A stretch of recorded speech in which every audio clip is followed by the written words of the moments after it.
Welcome to the Chain Out Podcast with your hosts, Jeremy and Daryl. Hey everybody, welcome to Season 3, Episode 136.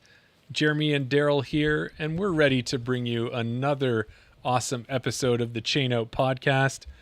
And I gotta ask, Daryl, how you feeling? Are you back to 100% yet? I'm not 100%. Okay. The cough is gone, the cold is gone, the sore throat, all that's gone. It's just the congestion in the sinuses. Maybe I'd hear it a little bit that I don't sound 100%. Maybe. I don't know. There's a little bit of callback to Smelly Cat voice from Season 1. There you go. That's a deep cut. That For is. people that know about Smelly Cat, Smelly.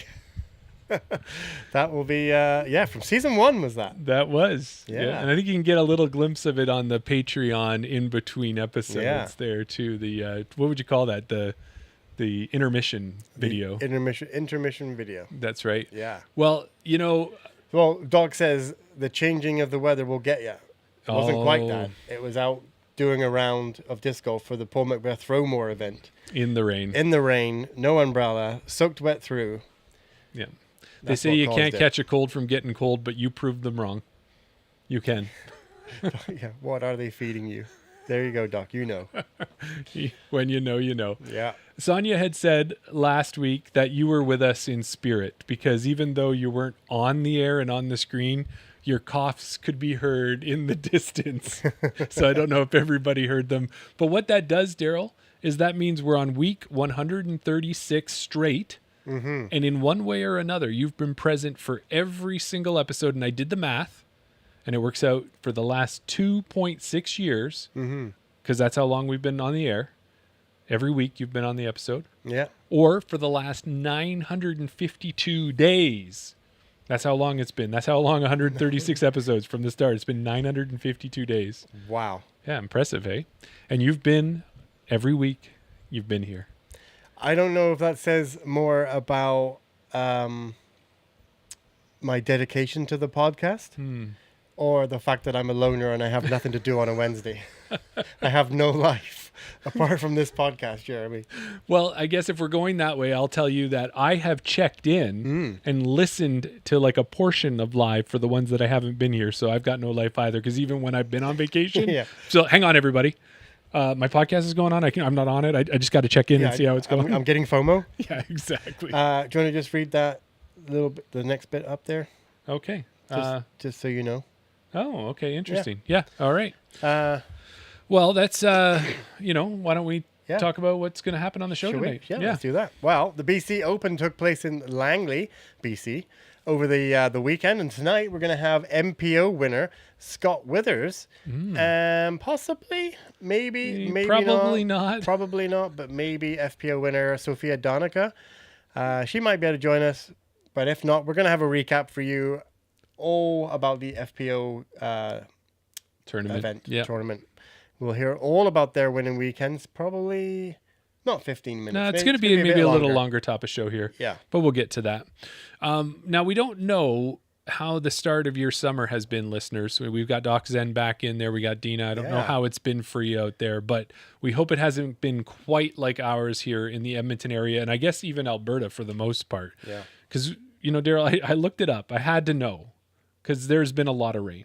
There has been a ton of rain. And I like my numbers. There has been 262 millimeters of rain came down in the month of June, Yeah. which makes it the second wettest on record, or it's been the wettest in the last 100 years, because you got to go back to July of 1901 I remember to have it a well. month. Do you?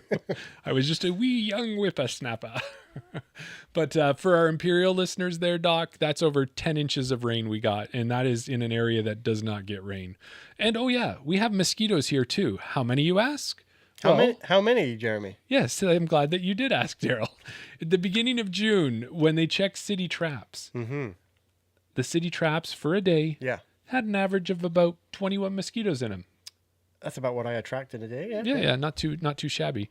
By the third week of June, those same exact traps, when you check them Yeah. on a daily basis, 535 mosquitoes is what they averaged. That's crazy. Yeah. And I say all of that to hand it off to you, Daryl, and I think our guest who's waiting in the green room there, Mr. Brock Shoschetti from the president of EDGA, to tell us about the River City Cup that took place in Edmonton this week and let us know how it fared. So take it away. Yeah, let's get Brock on. Hello. Hi, Brock. How are you? I have a little bit less blood in me. I've still been going out. I was out all weekend, and I've been out the past 3 days as well. So, So you've found some of those 535 mosquitoes that were in that one individual trap I was just talking about? If not more. Oh, yeah. I'm sure you could count the spots. Yeah. Brock and I were, let's recap the River City Cup, which happened over the weekend. Yeah. So what did that one, 29th? The 29th annual running of the River City Cup. And it's this year it was a B tier, A tier, C tier. What were we doing? Do you want us to go ahead. it? Yeah, I'm going to interview on this. Okay. Go ahead. Yeah, interview us. That's fine. You can interview us. You got it. Go for it. It was the 29th running. It is currently a B tier. Okay. Big things may be happening for next year. We'll get to that. But this weekend, the week leading up to it, all the volunteers were out on the course, painting lines, trying to paint OB lines where we could, because a lot of the fairways, we had, like you mentioned, a lot of rain. We had a lot of rain before the tournament. A lot of the fairways, I say a lot, there was at least a triangle of fairways that we have at Rundle Park that were affected by the rain and the flagging in OB lines. But we got most of the courses done at the beginning of the week. Mm-hmm. Was there, what were your thoughts thinking going into the tournament? Was there any thoughts about the fairways and the amount of rain that we had? Definitely a little bit. Hole 2 experienced most of the flooding, but 2 kind of shares a middle area with 17 and 18, which were also affected. So luckily the city was able to get out and mow when the new water feature was at its lowest. Mm-hmm. So we kind of had some decent lines we could pretend to use for OB. Mm-hmm. But it definitely tightened it up. And then to Dylan's River City comment, in the first round when it was raining, all the water from hole 3 and Rundle, hole 2 is the lowest point of the course. Mm-hmm. And then you go up the hill to 3 and you go up the hill to 4. So all the water is coming down from 4 down to 3, literally running across 3's tee pad. So that was the river tee pad. Yeah. But it wasn't standing. It was all just going to hole 2. Right. So we did actually have to close hole 2 on the second day because the water was... It was that bad. So what did you do in the place of hole 2? Was it just something that, as I've not run into that in a tournament before, because I actually wasn't there over the weekend. Did you just skip that and it made it 17 holes, or did you have to do something else? So we everyone got par. Oh, okay. Yeah. So we kind of ran into the same situation. Well, a similar situation last year where the city started setting up snow fencing in the middle of a hole in the middle of the round.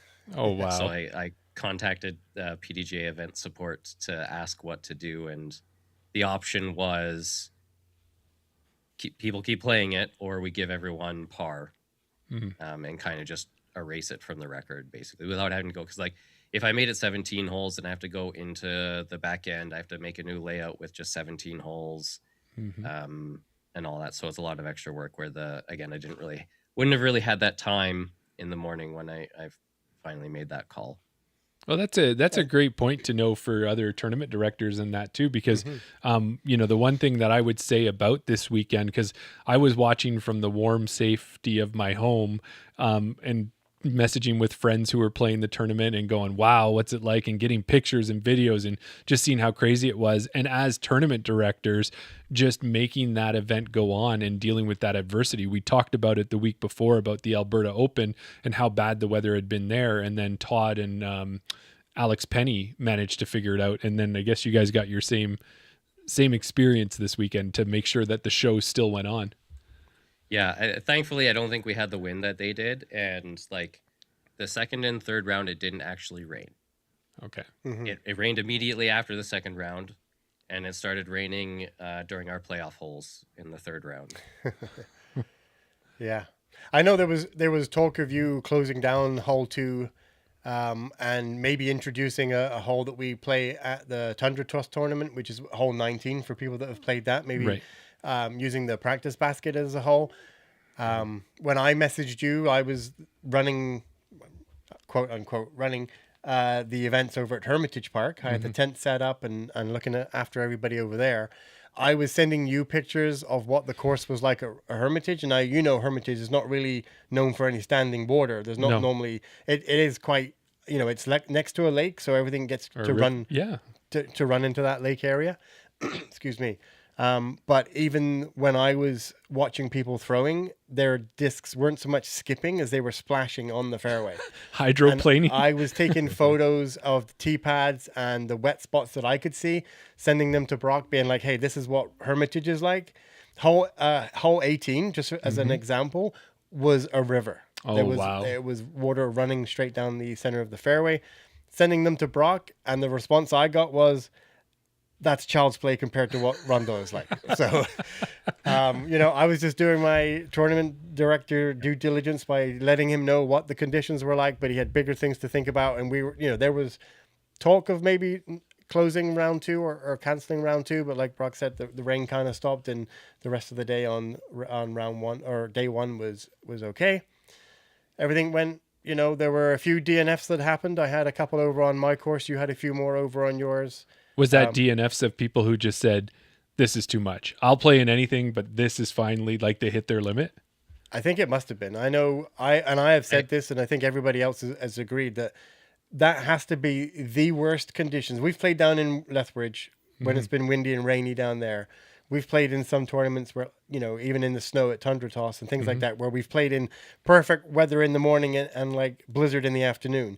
This was by far the worst conditions I've ever seen anyone play disc golf in. Oh, wow. Yeah, I heard more that it was the bugs. Oh, okay. The wetness. Because, like, if you didn't have a net on and you, like... Well, only my hands were exposed, but, again, my hands were just eaten alive when I was out there walking. And it was just miserable. And, like... Your bug spray doesn't work because it's raining anyways, and yeah.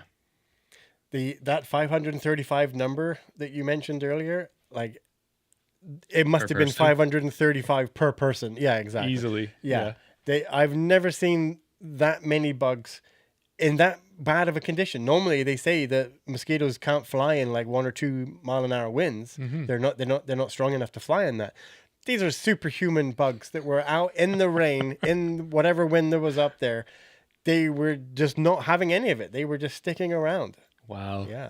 So I guess props to everybody who did make it through. And maybe let's hit a little bit about that on the MPO side. And it looked like when I was checking it out was Jace Barrows, who was a past winner of the tournament. He was holding on there, but after round 2, Calgary's Jackson Peace came in and he was 4 strokes behind. And same with Saskatoon's Brady Malinowski. He was 5 strokes behind Jace going into that final round. And then they battled hard, and the two of them overtook Jace and ended up tying for first place. So congrats to Jackson, who took the win. But tell me a little bit, you alluded to it there, Brock. There was a playoff. How long did that go? What happened there? Yeah, so I think on the MPO side, it was 3 holes. No. Yeah. It was Didn't 5? they go... I think it was 5. I think they went round. Okay. Yeah. Okay. Yeah. 3 times. It was hole 1 and 18 on repeat because it's a nice little loop. And yeah, I mean, I think I have to come up with a different loop. They're either kind of you par them or you don't holes, and it just kind of took it for time to someone not get a par, basically. Right. But yeah, that was fun. And then MP40 was waiting to do their playoff. They had a 3-person playoff. They also went 5 holes. And Gasky hit a 70-foot birdie putt on hole 1 when they finally made the loop there. So that was pretty fun to see. Nice. Well, Well, Uncle Steve was the other. was in there as well. Yeah. Well, Aaron West was the 3rd one, but I think he made it 2 holes before he got dropped. Yeah. Yeah, I got a good chance to meet him and actually share an Airbnb with him down in Lethbridge. Really good guy, and man, can he throw a disc. Aaron has got a big throw for sure. Brock, being with that, you were saying it was 1 in 18 on repeat. One of the things I know that's available for tournament directors to choose for playoffs is to do like an aggregate, right? Where you can take 3 holes and the best score over those 3 holes. Have you thought about doing that at any of your tournaments, or is there a reason you think that we're not seeing more of that? I want it done as fast as possible. Got it. If it can be 1 hole, it's 1 hole. Like maybe if it was like a really, really big tournament or something, but even then, like, I don't think I've seen any on the pro tour. Yeah, that's all it is. Like, usually, especially that last round, like, I'm got to get back and start handing out awards and taking pictures and doing all that, and people are waiting around, and yeah, I want to get back to that and not just focus on one group. Fair. And after this weekend, with everything that was going on, I think everybody would have been happy to just get that playoff over as quickly as possible so they could. Well, and it started raining first playoff hole. So yeah, what do you do? Big thanks to the people that did stick around to watch the playoffs. You know, like you said, most people were like, "I'm done my round. I just want to get out of here." They weren't in cash. They weren't in podium positions, so people wanted to leave. But there were a hardy bunch that stuck it out and watch the MPO and the MP40 playoffs till the very end. So, well, it's one of those things that once you're wet, how much wetter can you get? You can get colder, you can get all of these things, but you can't really get more wet, can you? No, exactly. Yeah. One thing I think that we might have to do for next year is, depending on, obviously, you might switch the layouts back again. This year, the pros, the MPOs played Hermitage, Rundle, Hermitage. Last year, female played Hermitage, Rundle, Hermitage, so it might switch back and forth. So depending on who goes into a playoff, you never know which course they're going to be on. Right. One thing we might have to do is don't get someone to come over to hole 18 holding the trophy and then walk 5 holes on a loop in the rain while holding, ready to present this trophy with the bugs and everything else. So I mean, I'm not complaining. I offered to take it. You did. That's awesome. Well, speaking of the FPO side, you said they were playing the opposite the opposite courses. And when I was looking at that one, so Terry Heiserbaum Hong had the lead after 2 rounds by 1 stroke, but Zoe Lorenz Bozer, she came in, played a really clean round, got the strokes she needed to take the win, and that's kind of been her MO this year as well. I've noticed, Zoe's in a tournament, she's taken that next step up and she's making the wins. I mean, it's a 3-round tournament. I was watching the scorecards, and Kristen had the lead at one point. She had it for quite a while of round 1. And then, like you said, Terry stepped it up, and then Zoe came through as well. Just a good battle. But if Zoe's in the tournament right now, she's hard to bet against. That's true. Well, Brock, and to you as well. So Brock was over at the Rundle course. You're over at the Hermitage course. With everything going on, just trying to make sure the tournament was happening, do you have any highlights, though, otherwise? Did anybody hit an ace? Did you hear of any really good moments on the course, or did someone swim to get a disc or anything like that? There's quite a few pictures out there of people wandering knee deep in to grab their discs, or even just like take it where it lies, because you don't have to take casual relief if you don't want it. So I mean, I think that was it. There wasn't any aces. There was a couple eagles on hole 4 at Hermitage from the pros. I think I know Gavin Beamish got it, and Jackson Peace got it at least once. Okay, that's a big throw. I mean, yeah. The highlight for me is not only the players sticking out, but like all the volunteers still coming up and helping out, even though like they're playing that day as well, but they're early to help us out, or people even coming on Saturday to say they'll come help on Sunday, kind of thing. So that was what made it good for me, because it was going to be a long weekend if we didn't have that help.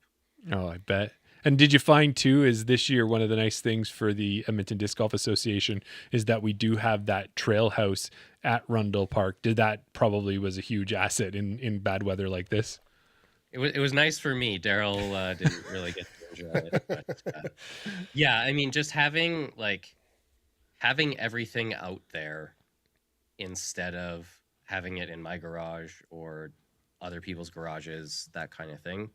It does make the setup so much easier, and like one board member can just go open the trail house, grab the stuff they need, go do the course setup. I'm not, again, I'm 30 minutes from Rundle, so it's a whole lot easier for me to not have to drive there and back to open stuff or drop stuff off.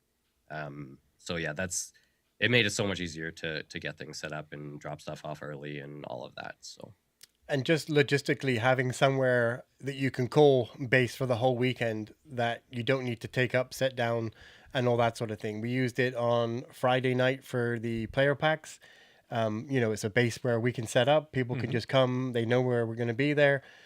At the end of that, we don't need to pack everything up, put it away, take it out, that sort of thing. It's already there. Next morning, you just come open the doors and then Tournament Central's ready. Yeah, you're not setting up, taking down, setting up, Exactly. taking down. Yeah, I get it for sure. open to dry for a couple days. Yeah, I guess there is that too. Anybody who came in was tracking in all that water and probably dripping all over the place. The tent that I had at Hermitage, we took it back after the round on Sunday and was able to actually kind of like half set it up to air it out so that it's not being put away, wet and staying moldy and things like that. So yeah, just having a space to be able to put something out, leave it for 2 days. We went back there on Tuesday. Okay. And all the tents, the Innova tent that we have, the Octagon tent, the Edmonton Disc Golf Association tent, all dried out. Oh, good. Perfect. Yeah, that's awesome. Great to have a good space like that. Plus, all our inventory and, like you said, all the baskets and extra stuff that we have, just to have it in a central place, and it's there ready when anyone needs it. Nice. Well, and we know that it was the 29th year, and I guess it's good that the rain was in the 29th year because next year is a big deal. It'll be the 30th. Have you guys already, I know it's, we just finished this tournament, but are you already thinking about what the 30th is going to look like? We say that to all tournament directors, right? Yeah, we do. And I'm asking it to the two of you as well. What do you think? I'm not. Yeah, so we're hoping to apply for A-tier status for it next year. That obviously comes with a few more hoops to jump through and a few more, like minimum thresholds to meet and stuff. But I'm not too worried about that, and I've already had a lot of people reach out and offer to help with the organizing of that. So I think we have to wait until September or October to officially apply on those. But yeah, it's other than that, there's kind of a lot up in the air because it is tee times instead of shotgun start. So we can do a bit more with the like where people play and stuff. But also kind of like the past 2 years, we've swapped baskets between the 2 rounds. Okay. Now with the tee times, maybe we only do that once at the end of the day if we can manage to keep the same groups on the same courses. So yeah, it just has to work that out and then figure out how many people we can fit on the course and raise some more sponsorship money. Awesome. Well, it sounds like that's going to be one that everybody should be marking on their calendars now. It's usually around the same time each year. So if you're thinking end of June, beginning of July, that's where it should be, usually around the long weekend, right? It would be, if I advance my calendar here, we would be looking flipping pages? at June or July 2, 3, 4. Okay. So Canada Day is the Thursday. We would play Friday, Saturday, Sunday after that. Ooh, that could line up well. And Maybe there's a good fireworks party the night before. You know what that would mean? We would be doing the River City Cup as our fantasy A-tier. Oh, that would be amazing. And maybe we'd have an FPO winner in-house. I wouldn't be able to make a pick because I'd be involved in the event. I think you'll be okay. You'll be okay. Well, cool. Well, that's awesome. Thanks for bringing us up to speed on that, Brock. And also, before we let you go with it, is there anything else that Edga's got going on that you want to shout out to the listeners? We know we have a lot of Edmonton locals and people who will be coming through for nationals as well. So yeah, I mean, not an Edga specific event, but Edmonton Open's coming up in a week or two. So probably already like filled up a wait list and stuff. So get on there if you can't already. In August, we're going to be doing our Alberta Hospital fundraiser again, and we're doing that as an Innova Replay event. So that you get 3 discs this year. I know Daryl's interested in the R Pro Proto Glow Zero as the Ooh. putter, and then a Halo Champion Fox and a Duo Valkyrie. So you get Sounds those like three good discs. discs. Yeah. Yeah. Then you get to bring 3 discs of your own, and you get a mulligan on each hole. There's a lot of there's a lot of extra on this one. Oh. Yeah, it's not just your standard Yeah. 3-disc event. Well, that's the thing. I know the Alberta Hospital event has always been a great highlight of the year and a great way to partner with a local community member in the hospital. And I think I heard, is it fair to say, I heard that there might be some changes already to the course to upgrade it a little bit? Yeah, we actually swapped out 6 baskets. I won't say they're much newer than the ones that were there, but they're a little They're bit definitely better better. shape. They have a band on them. The chains make normal chain sounds. They have chains that are that kind of attached. These Yeah. are all good things. These are all good things. I played on them today. They catch just well. So Oh, that's awesome. Yeah, no, it's exciting. And if a replay event and to have a mulligan on every hole. Is That's it cool. on every hole? Yep. Oh wow. One mulligan on every hole, yeah. Because how many times have you missed that putt? And you're like, if I just had one more chance, I'd get it Yeah, in. player B Now always you'll makes find it. out that you don't get it in. With no matter how many putts, you'll never get it in a tournament on that second Yeah. shot. I like it. Awesome. Anything else going on, or? I guess we're kind of, now that River City's done, we're going to also kind of start switching gears here to start planning for Alberta Provincials, which is coming up in October. Yes. So we're noodling around with a temporary course idea there. So Daryl and I were out there yesterday morning, and I think we've got a pretty good course in our head. So I've got to kind of draw that out on a map and send it to the city and see what they say. Yeah. I think it's an amazing course. Oh, well, the nice thing is what you're telling us is that it'll be a course at Provincials that nobody's ever played before. Exactly. That is always cool. At this point, nobody's ever played it. Ideally, we might try to get like Yeah. a night out there kind of thing Yes. before that so people can play it, but we'll have to see what the city lets us do. Nobody's ever competed in a tournament round there, Correct. which is There you cool. go. Just the shots that we've kind of lined up, and playing Rundle and Hermitage, those park style courses. Even though this is a kind of a park style course, I think it has a different feel. And just it's not just 300-foot hyzers. Ah, nice. there's Well, so Tim, Got some gonna elevation. have to learn some new shots. Can't just pull out that Firebird. First time listener, long time questioner, or whatever it is. Yeah. But you know what? You bring up a great point there, Brock. Before we let you go with that, is talking about Alberta Provincials. We are all, you, me, Daryl, we're all kind of part of it in different ways. And one of the things that people may not know is they may have already qualified for Alberta Provincials, but they have not got their invites yet. That is something that our team will be working together with the rest of the crew. And I think we'll be having that out sooner rather than later. And also letting people know if they haven't qualified yet, what tournaments are still available for them to sign up for so they can qualify. And I think, I can't remember if Edmonton Open is one of them, but either way, it's already full. So you're probably not getting in if that's the case. Yeah, I think if you Yeah. go on Disc Golf Scene, if you can get to the River City Cup page, it is linked as part of the tour, and so are all the other events. So you can click on that link if you've already been to an event and see everything in the tour. Great. Okay, well, that's good. And yeah, and people watch for it because it's going to be kind of something that we've all been we've been talking about on the podcast for quite a bit. And I know it's been around, but it hasn't gotten maybe as much attention as we all should have put to it. So it's a good effort this year to try and get it back on people's map, make it something that people want to play and look forward to. And the fact that you guys are going to put in a pop-up course, I love that. I've been down to the Limber Open when they've done their Elliston course, which is a pop-up, and it's a whole different feel when you know you're playing something that you won't be able to play once the tournament's done. Edmonton Open is not part of the Alberta Tour. The next chance you have to qualify will be Canadian Nationals. Okay, and there's still spots there. Daryl? Yes.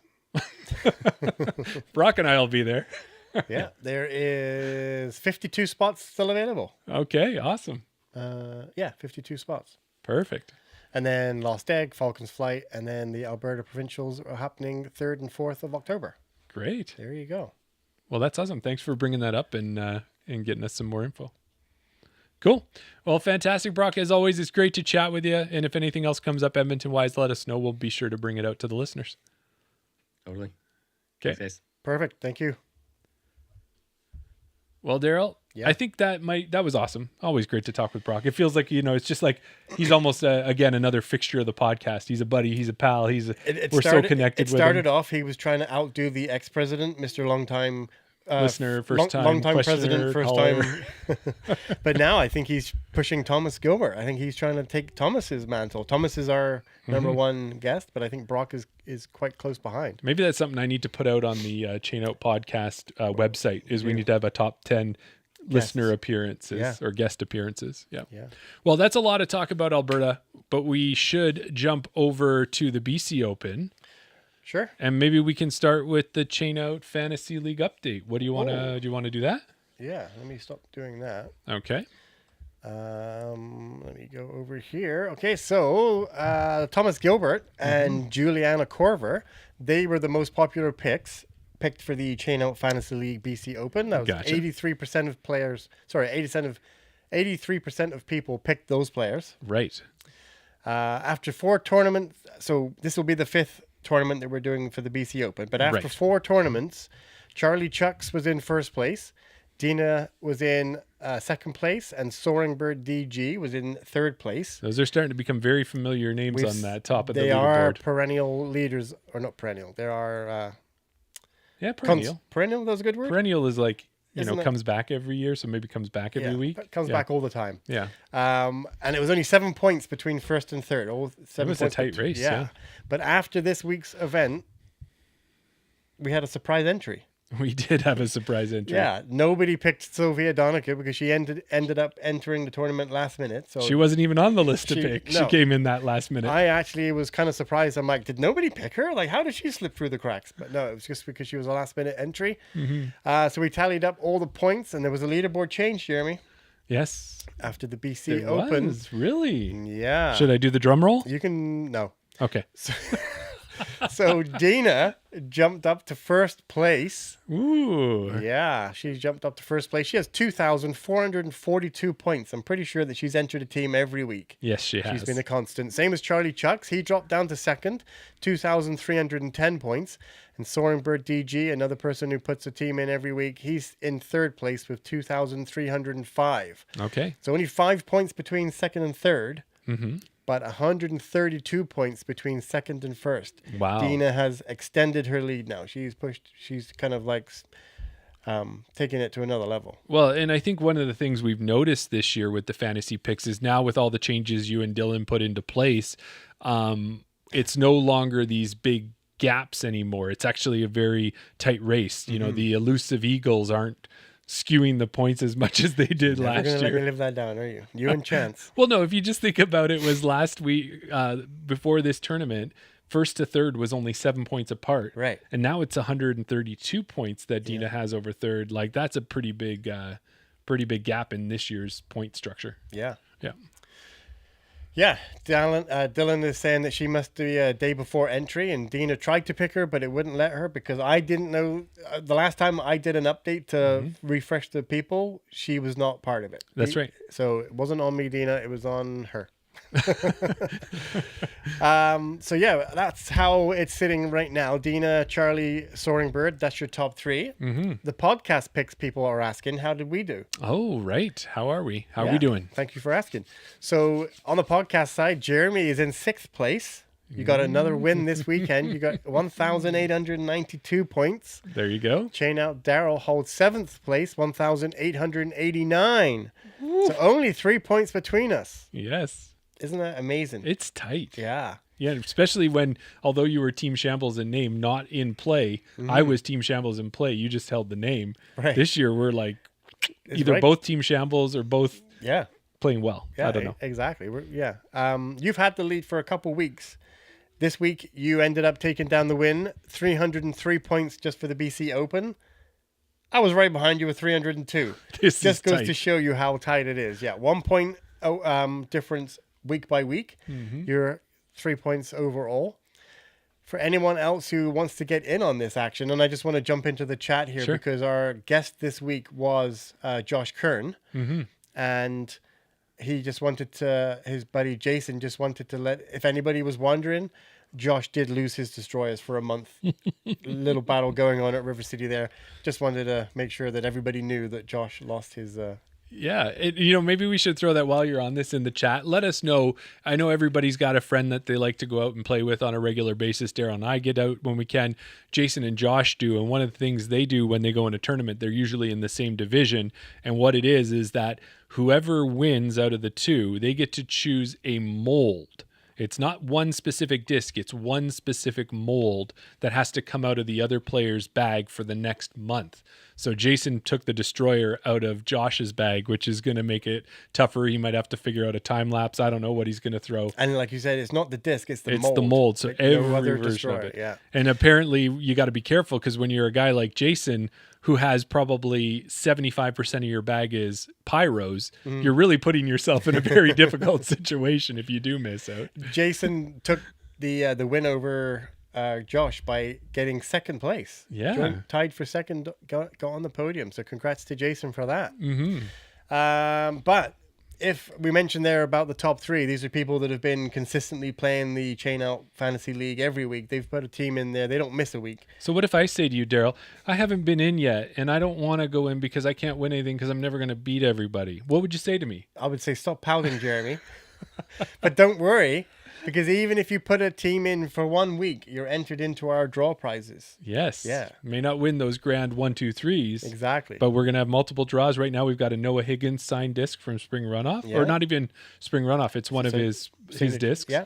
And then you have something in there too? We also have the Oh. Dieppe Open giveaway, which I kind of teased on the Chain Out update, the Cup of Tea update that I do lives in the mornings. If you don't watch that, what are you doing with your Wednesday mornings or Tuesday mornings?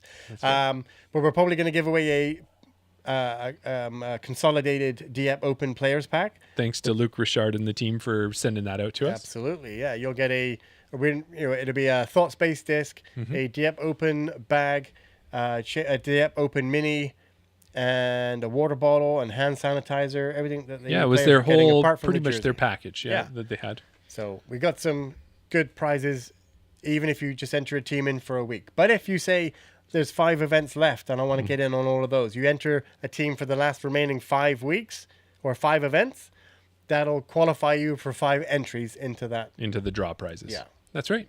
So jump in there, chainoutpodcast.com, go see what it's all about, have some fun with us each A tier. Yeah. And there's still probably, I think, about at least 5 left we've got here. Yeah. I did talk about this on the Chain Out Live. Oh, okay. The Cup of Tea update. I still don't know what we're calling it yet. Cup of Tea sounds good for now. Willie B. Diskin did mention that we should call it a par save, because that's the best thing to come back with after a Chain Out. I liked it. I like it. But our next giveaway is this disc. We have teased it the last couple of weeks. I did give the rules out this morning. So if you want to win this disc signed by Thomas, Ian, Nate, Chance, and Sophia, the way that you're going to be able to win it is when I post it on social media, either probably be tomorrow. I'm going to post it tomorrow. You heard me say it. I'm going to post it tomorrow. All right. Hold them to it. So Friday, when you see this,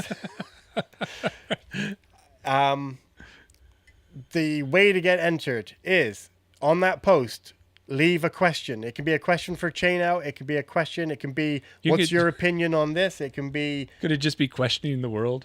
Why are we all here? It could be that. It could be, why are we here? It can be whatever you want. It can be, why do my Circle 2s not go in? It can be anything. It can be, Daryl, what's your favorite disc? Any question, disc golf related, preferably disc golf related, but anything you want to ask, put the question on that post. When I get enough questions, and you can ask multiple questions. So put a comment with each individual question. So if you have 5 questions, put 5 questions down. When I get enough questions, I'm going to head out to a course. I'm going to take a bunch of discs with me, and I'm going to pick a hole that I'm going to ace run. I'm going to ask a question, or I'm going to read your question. I'll answer it, and then I'll throw a disc and try an ace run. If I ace while answering your question, ding, ding, ding, you've won the disc. And if you don't ace, do you get to win the disc? I win the disc. Yeah. No, if I don't ace, let's say I get 50 questions. Let's say I get 100 questions and I don't ace. then I will redo it again. We'll put another post out and we'll get another load of You'll questions. interpret them all into our second language, French, and you'll ask them all again. I like it. That's a great idea. I mean, I just don't see a world where I don't ace. Wow. So, yeah. Big talk, sir. Big talk. There you go. That's the way to enter to get yourself into this Innova Fox. Signed by all the pros at Smith Lake. That's right. And, at this point here, let's do a quick PDGA shout out. Thanks to PDGA Canada for supporting the podcast this year and helping make it happen. If you don't have your PDGA membership, go out and get it. Money stays in Canada whenever you enter a tournament in Canada. Great way to help grow the sport is by supporting PDGA. Are we going to address anything? I think we're going to address it when we get to our sponsors. Unless... I thought that was next. Oh, yeah. Okay, no. let's do a bit of a tournament review. Yeah. Yeah, we've done a couple tournament reviews already. Yeah, so we'll keep it fairly quick. Yeah. Let's quickly talk about what happened in Canada over this weekend. There were 21 events that took place, including 10 C tiers, 1 XC tier, and 2 B tiers, and also an A tier, which we already talked about. The one we want to highlight, though, is Bocce's Banter Bowl. Took place on Saturday at Bronte, which was a great way for players to honor and celebrate David Bochanowski, also known as Bocce. He was a big part of the Ontario disc golf scene, and he passed away earlier this year. So it was a great event to celebrate the life of a part of our community, part of the Ontario community. And I'll tell you, too, is I didn't get a chance to meet Bocce, but heard lots of people talk about him and just how he's a very big personality and was a great person around. One of the things I did see is on Facebook, always throwing up discs and selling them and giving them away and doing different things that way. Apparently he had a sharp wit and could give you a pretty good burn or two when you were playing, and people were always looking to see what Bocce would say about one of your throws. So nice. Yeah, so that was a little event that happened. If you want to hear us talk about your event or any event that you've played, message us on Instagram, Facebook, or drop us a message or an email at chainoutpodcast@gmail.com. Yeah, that's right. And then quickly on the pro news, the pros are still over in Europe. They're there for about 4 different tournaments. They just played the Swedish Open. Our Canadian that's in Europe is FPO Rebecca Dawn.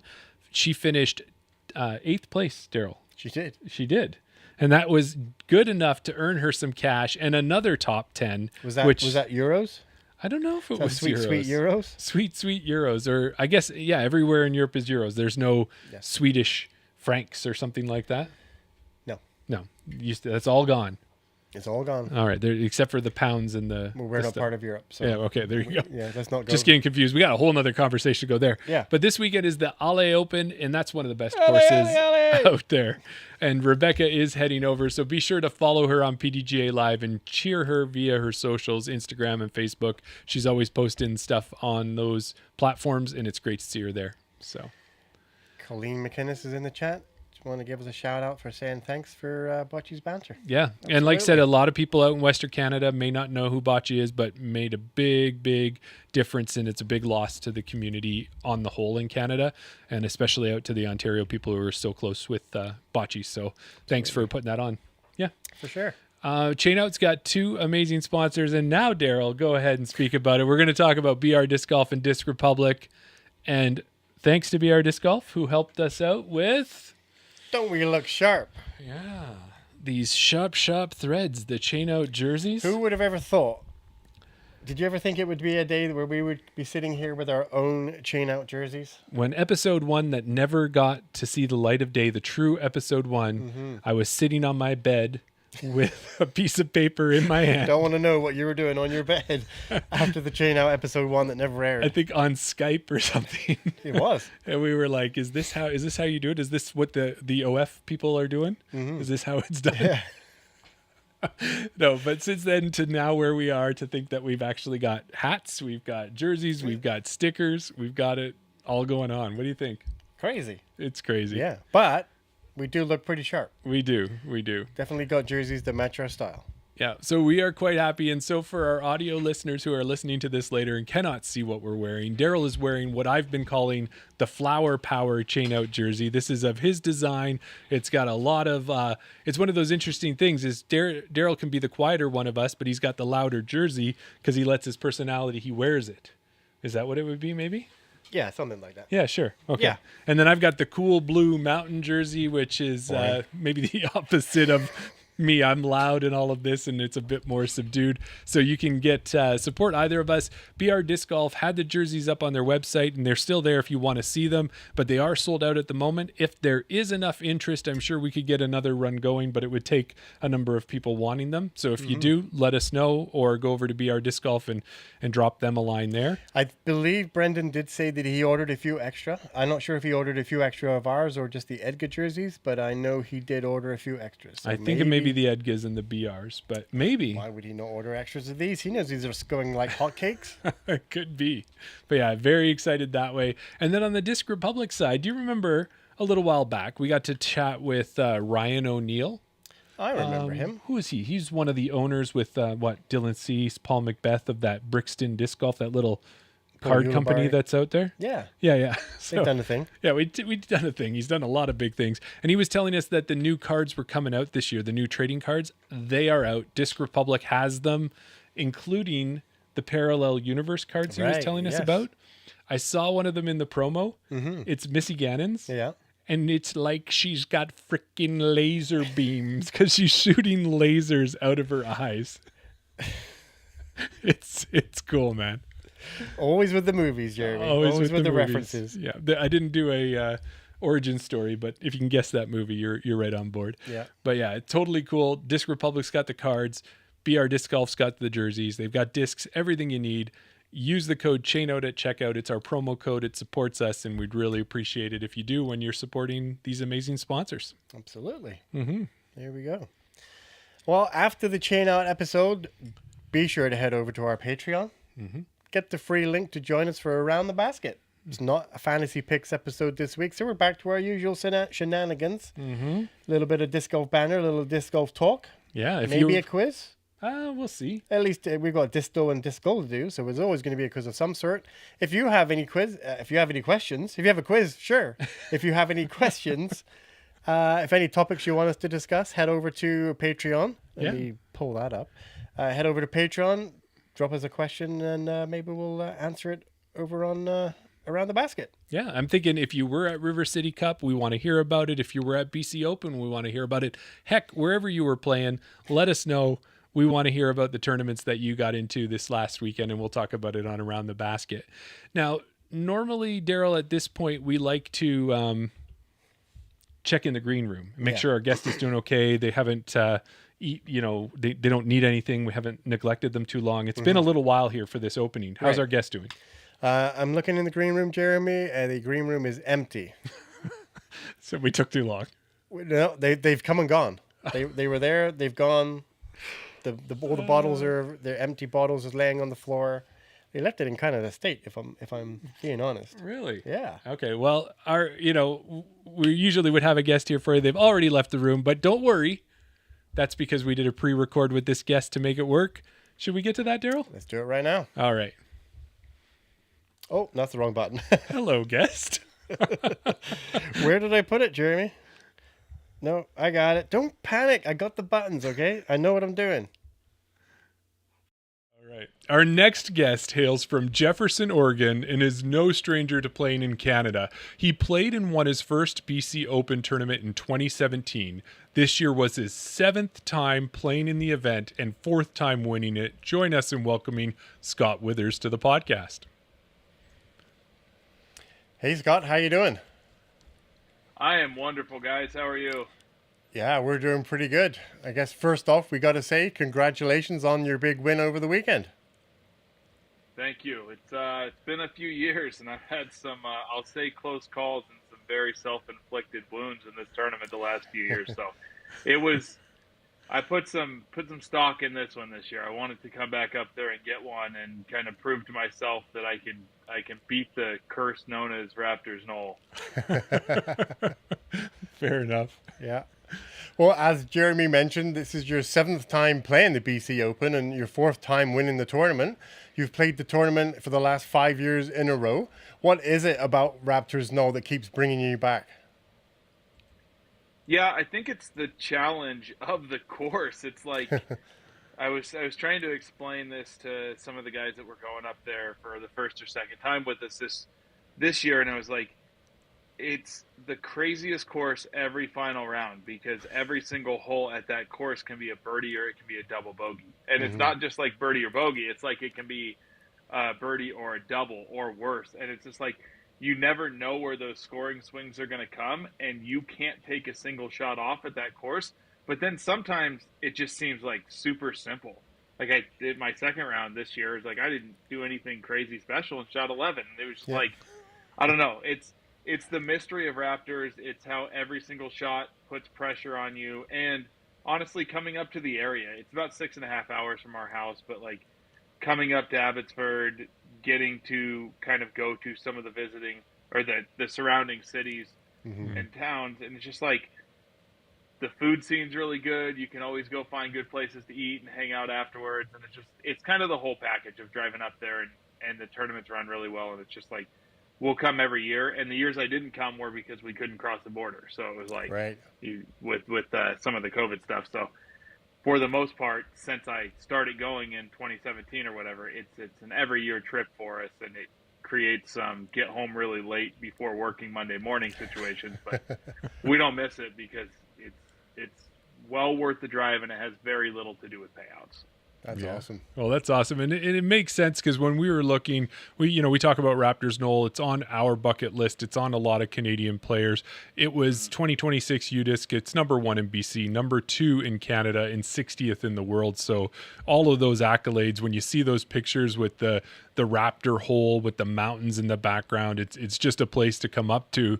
Now, Scott, when you were just mentioning there, you said when we come up. So do you bring a group of people up normally when you go to Raptors to go to BC Open?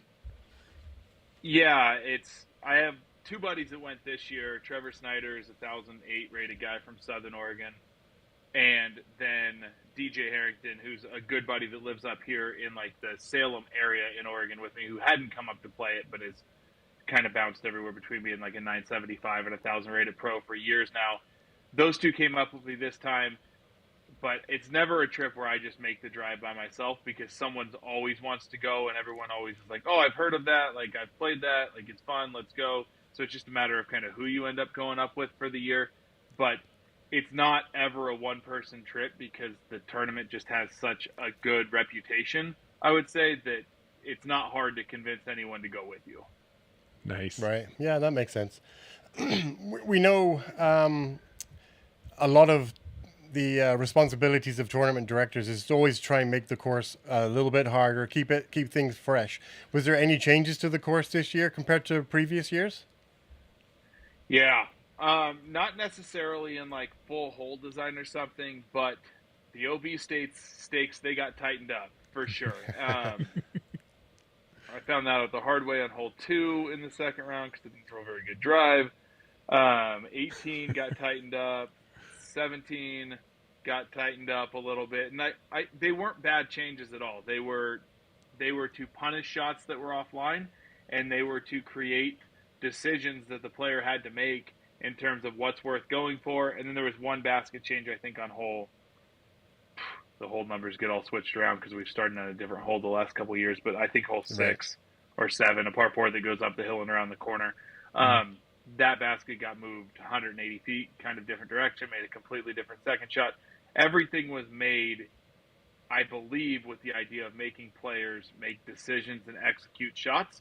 And, I mean, you saw scores were not very low, and the decision-making that the TDs and the course designers put in place, they worked. They made us think. They made us decide what we wanted to go for, what we didn't. And you can't win at that course without taking some chances. And when you do take chances at Raptors, it goes one of 2 ways. Either things go really well or things don't go well at all. And I've been on both ends of that. So Yeah.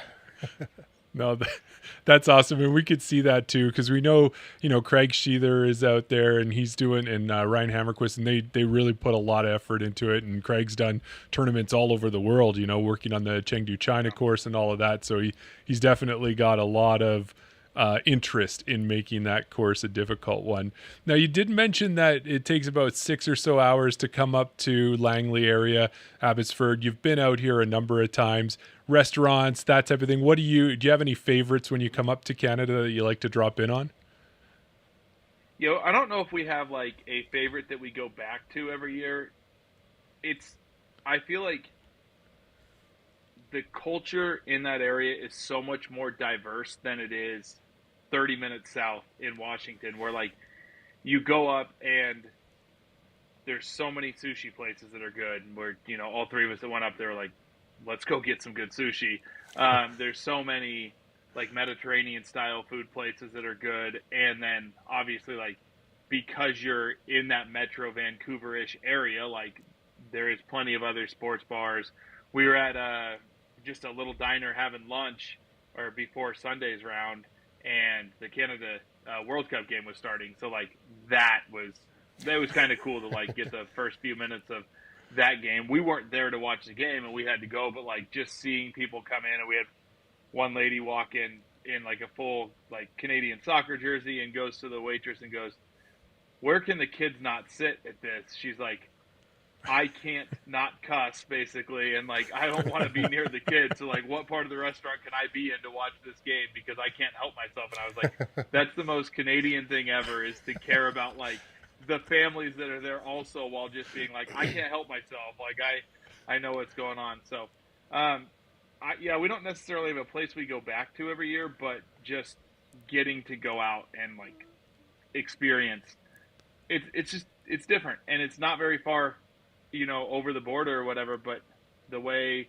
we were sitting at dinner one night and like nobody's on their phones, everyone's just talking, and that's not an American thing, right? You go to dinner in America and everyone's on their phone the whole time. And I'm like, DJ and Trevor and I were talking, and just being like, man, everyone just kind of looks happier to be out at dinner and not just like it's a chore, which it can seem like kind of down in the States sometimes. So I think it's just kind of a culture-based thing, and why it's worth driving up there and taking a weekend. I kind of wish we had more days to be there, but it's usually a quick get there Thursday, leave Sunday night thing. Gotcha. Well, and also too, Scott, is I do a lot of traveling down to the U.S. now for work. I'm down there every 6-8 weeks or so. And a lot of my U.S. counterparts have started asking me to bring back specific Canadian things, whether it's candies or different things like that. Yeah. Do you have anything Canadian that you bring back with you when you come across the border? So the one thing that I'll try like a different kind of them every year. I'm pretty good friends with Stuart McIsaac that lives up there. And a few years ago, Stuart gave us we were like, what do we have to try? Like, we've been up here 3 or 4 times, never asked the question, what do we have to try? And his big thing was like Smarties, the little chocolate candies, and then ketchup flavored chips, basically like potato chips, tortilla chips or whatever. And I'm just like, okay, why in the world would you want ketchup flavored chips? But then he's like, well, you think about it. You put ketchup on your potatoes at all times. Right. Why would you not just get ketchup flavored chips? So I tried them a few years ago, and now I'm on a quest to like every year we go up there, I'll buy a different brand of or whatever. This year I went with Doritos, brought them home. It's terrible for the diet, but whatever. It's a unique thing to Canada that you drive 30 minutes south and you can't buy them. So I didn't even end up getting anything else from there this year, but I did buy the ketchup flavored Doritos. So I guess that was my one Canadian buy for the year. That's awesome. There you go. Yeah. Well, Scott, earlier on, we were talking about how much rain that we've had on our side of the mountains, and we know West Coast can be notorious for rain. How was the weather out there on the course this weekend? Well, I'll preface this with saying we've had no rain, period, and no snow over the whole course of the winter. So for, I assume, Southwest Canada and Northwest USA, this summer has got potential to be awful in terms of like forest fires and stuff. So I can't complain when we get it now, but holy smokes, it poured on Friday. Like I play in everything. I play all winter. We don't shy away from it. It came down on Friday to the point that I think it probably played 4 to 5 shots harder than the other days did. Normal Raptors weather is a little bit of wind. It's kind of exposed out there, so you do deal with, let's say, 10 to 20 miles an hour pretty consistently. Not much wind on Friday, but I think we probably got about half an inch of rain during our round, and we got a little lucky tee time-wise. By like hole 11 or 12, it had kind of faded off for us. But, oh boy, when it came down, like it wasn't just a little rain. It was absolutely pouring. And I went through 9 towels in about 10 holes, I think. Holy. And then we got back to the Airbnb, and thank gosh, we had some awesome Airbnb hosts that we were staying in their, like, whatever, basement area. We saw the guy outside, and DJ just was like, do you have space heaters anywhere? Because we had umbrellas and towels, and all 3 of our bags were wet to the point where, like, it would have been miserable to carry them the next day. They were awesome hosts, and they had little space heaters for their, like, camper trailer outside, brought them in. We had, I don't know, 75 discs laid out on the kitchen floor with all the towels. There was no dryer there, so, and we just had, like, the bags and our shoes in front of it and everything, and it was, I mean, man, it absolutely poured on Friday in a way that I haven't seen up at this tournament yet. Wow. That's crazy. Yeah, that sounds a little bit like what you would have experienced on the weekend too. But that's a great lead-in, Scott, because we'd like to just kind of quickly summarize your first rounds, and you've mentioned a little bit about it. So you kind of give us, when we looked at it, round 1, you came out strong. You shot a 1046 rated -5. Now you're telling us that the weather was such a challenge. That makes sense because you had 8 birdies, 3 bogeys. You're sitting in second place, 2 shots behind John Babb, who says he's from Oklahoma, although I don't know if that's where he's living right now. How are you feeling about round 1 with the rain, with everything, and kind of coming out pretty much looking good and just 2 shots back? I was completely fine with where I ended up score-wise. I was like, Raptors, I said this multiple times already, it separates like no other. So, like, being 2 shots back after 1 round, not a big deal at all. Look, there was a whole group of California boys that came up and played this tournament that are really good, like high-rated players. They didn't handle the rain as well. They don't play in that stuff. Like, I kind of knew going into the day, the number in my head was kind of 5. And I was sitting there like, man, if I can shoot 4 or 5 or 6, like, I'm not going to get shut out, right? You're not going to get eliminated from the tournament by shooting 5. I didn't realize it would be 10:45. Like, I knew people were struggling with the rain, but I don't really check scores, especially during early rounds of tournaments. I just kind of play and let it be what it is. So my thought process, as I was kind of coming down the stretch and had made some birdies, was like, man, if I get to 5, I got a good chance to just be fine. Like, they got 36 holes left at Raptors. Anything can happen, but it's one of those things like, you avoided the disaster and the bad weather, you survive in advance kind of, and then you put yourself on lead card, and then you go attack the last couple days when we knew the weather was going to be better on Saturday and Sunday. Yeah. Well, speaking of getting better, on round 2, you were on lead card, as we said, with 3 fellow Americans, Axel Olsen, John Babb, and Trevor Snyder. You turned on the heat on that second round, shooting a 1067, -11, 12 birdies, 1 bogey. That moved you into the lead with a 5-shot cushion over second place. What was it? Was it just the fact that there was no rain on that second round, or was it more familiarity with the course? Not that you're not familiar with it already, but what happened in that second round that made it so different? I made a bunch of putts. if we're being honest, I put the putter in the basket a ton. I kind of walked off that round being like, all right, I threw it pretty well. And then Trevor was staying with us, and he was on our card. He's like, you made everything. And I was thinking back, I was like, I guess I kind of did make everything inside like 40. A lot of tester 35-ish footers. Was just spinning the putter well off my hand. It was going in. So that was, I didn't get in trouble. I bogeyed the, hole 13, which just murders me. It's just this little wooded hole that I am like a career 3% on hitting the gap on. And if you don't hit the gap, you bogey. So whatever. I bogeyed that one like normal, but just made a bunch of putts. Threw a lot of shots from like 20 to 40 feet and made a bunch of them. And like was just pretty clean, honestly. And that's kind of what Raptors takes, is get in a good position on the par 4s and 5s and don't make it more complicated than it is. And there's like 4 holes out there that you have to just survive, and you're not really worried about making birdie on. And I was able to par all except for one of those, and then, stack 12 birdies in a round, and it just comes. Yeah. It's so easy, not so easy. It's easy to get it to like 40 at Raptors consistently if you're playing kind of safe, but it's really hard to park the holes. And I just kind of had one of those days where the putter went in the basket. So I wish it did that every day, but it definitely we all- did on Saturday. Yeah, we all wish that exactly. for sure. Take it.